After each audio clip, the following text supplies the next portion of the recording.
Cette chaufferie est dotée de 2 chaudières bois, 2 chaudières biomasse, une de 1200 kW et une de 700 kW. Nous brûlons donc du bois, de la plaquette forestière qui est donc des résidus de forêt.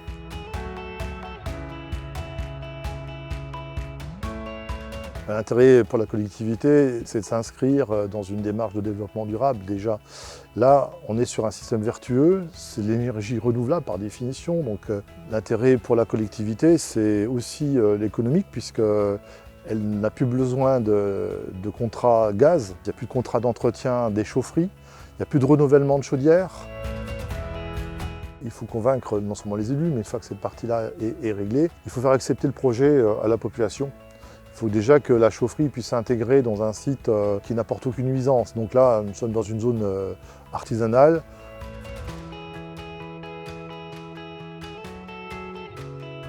Beaucoup de communication, des enquêtes publiques préalablement, mais des réunions publiques, des réunions avec les élus, des réunions avec les élus et la population, des interviews, beaucoup d'articles dans la presse.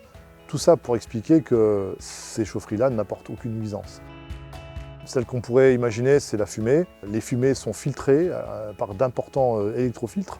Donc on capte toutes les poussières, c'est quasiment que de la vapeur d'eau. Donc là, sur l'aspect pollution, on a montré quand même qu'on a un système très vertueux. Ensuite, on a travaillé un peu sur l'architecture pour aussi ne pas poser un bâtiment brut industriel, mais on l'a habillé avec un peu de suggestion architecturale, ce qui permet d'avoir une acceptabilité globale par rapport à la population.